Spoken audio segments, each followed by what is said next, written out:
All right, we're working on these the main sections of the cab forward. Now these are going to be the same as the sections when we do the big boy. And what I need to do is I got to get some type of surface to work with when we start trying to make it look like, and I got a picture on the big screen here. I don't know if it's going to look exactly like that, but that's kind of where we're going to pull this picture up on somewhere. And what we want to do is get a surface we can work with. And so what I'm doing is, and not every surface, these little pieces right here, we leave them alone. Okay. That being said, I don't, so you guys who are the steam purist guys, this is not for making perfect drivers and wheel sets and stuff. What this is, though, this is sewer paint. And what the sewer paint does is it gives me a surface to work with for further detailing it. And most importantly, I need that I can't just spray this with primer. We've gone through a lot of trouble to clean this. So we can't just spray it with primer. So we got to do this by brush. And by brush, we are going to put the sewer paint on so that we can go further later. But right now, I just want to get the sewer paint on so everything is able to be matched to whichever way we have to go. Because as you can see on the picture, there's a lot of different colors and stuff in there on this one that's been in use. I just pulled that up off the internet. We need a surface that we can work with to do that. So once again, here at the painting station, we've got, as usual, 91% alcohol. Okay, that and this is, the paint is contrast paint, Citadel. Nice thing about that is 91% alcohol totally breaks it down. It's super easy. In this one here, we have it says BSDS, baby shampoo and distilled water. Okay, then we have one that says BC, which is also baby shampoo and distilled water, but we don't put our brush in there until we have used these two things to clean it. This is kind of a final touch. You put it in there, then you put it away. So I've gone ahead and I've done part of this already. Let's take a look here. What have we already done? All right. So I've gone ahead and I've got a little coating of the sewer paint on the wheels and the drivers and stuff. Now that coating is going to be important later because as it is, and especially you steam guys, you hardcore steam guys, you know you would never allow your stuff to look this way. You wouldn't allow it to look like that. But this gives me the surface I need to do something with this. And the sewer paint is great for that because, let's go back to the picture again. If you were going to try to do that right there, now that's got a lot of road dust. And I'm probably not showing you the best picture of it. There's a lot of road dust, and you can see this one is blacker, and this one is dustier and oilier and stuff. If you wanted to do that effect, then using the sewer paint first is kind of a base that allows us to do this, kind of like using a primer. But we want our primer to help us add layers on. So this is the base layer, not a final thing. And those of you guys who are, if you're weathering your steam locomotives like the one in the picture there, sewer paint's perfect for that. So, okay, so here's it totally untouched. I clean the wheels. It's a totally untouched front truck. All right? And I'm going to,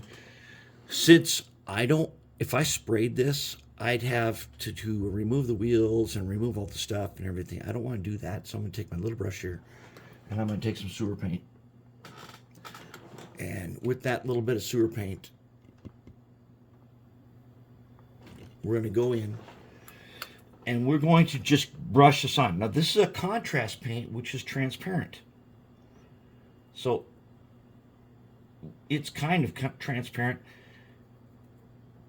And if we just get it on there, it's not going to cover up what's underneath, but it is going to give us a surface that we can work with in a while.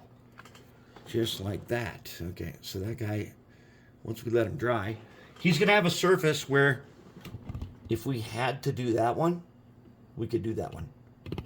Because we now have a surface like a primer. And I love using contrast paints as the primer instead of regular primer, because this is just plain straight up cleaned plastic.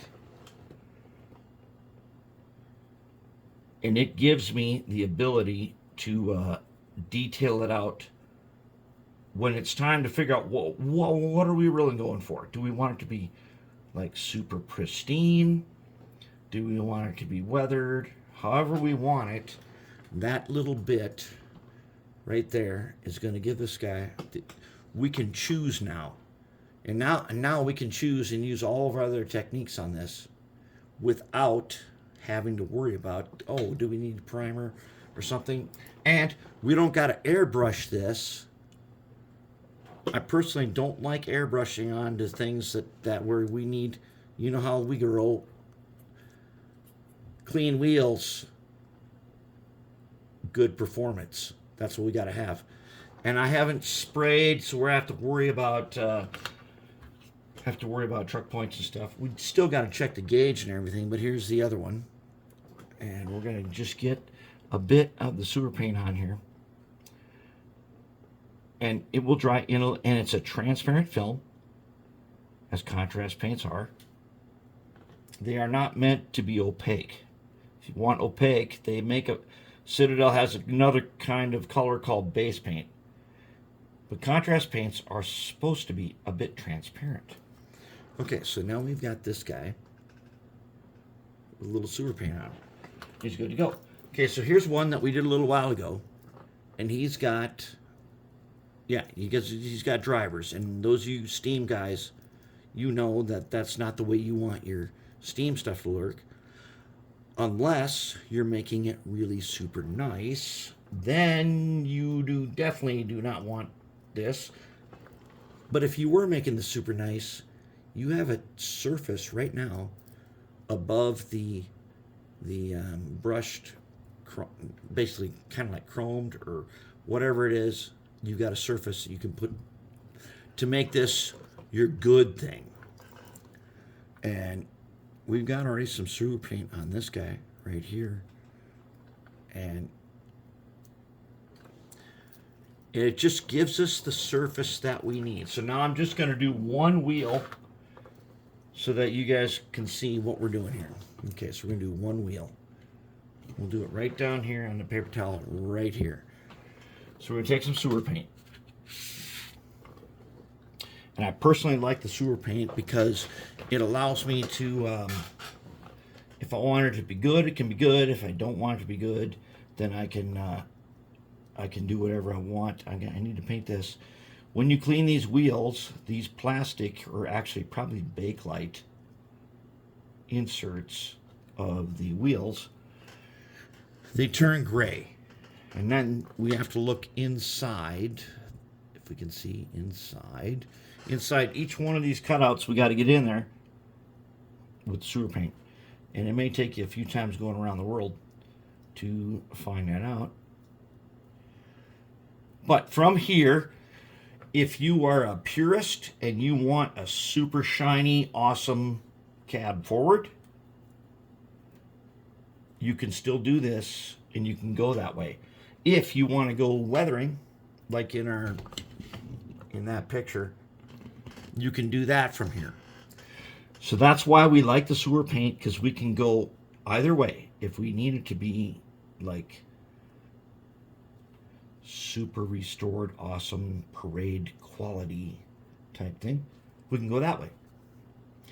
As long as we've got this on here, because if we don't have it, if we have nothing on here, it gets really hard to do fine detail work. And as you can see right now, I've just got a little bit on that guy. See how he's a little bit transparent? I can keep painting him and making him darker all I want to, but I don't have to do that. We're going to have this guy be just a bit on the weathered side, but you know how I feel about rust buckets. I don't like rust buckets. I think rust buckets are lazy. I always think that you should put in a little bit of work, especially on a cool thing like this. You should put in a little work, and doing the sewer paint first really, really makes it so much easier to go from this the way it is, like that, to the way you really want it. And the cool thing is, if you make a mistake, take a Q-tip and some alcohol, wipe it off. And the other thing is, we haven't oiled any of these things yet. We haven't oiled or lubed anything. And we are going to be doing that. But in the meantime, we need to get both those two sets set up for quartering again. We've already quartered them once, and we know we can quarter them. And even though they're all jumbled up now, they've been through ultrasonic again, we can still quarter them. And they're going to be awesome. They're going to be amazing. And I don't know how this thing's going to turn out since I don't have the top shell, but we got the bottom, the underframe. We're going to make it into something super cool.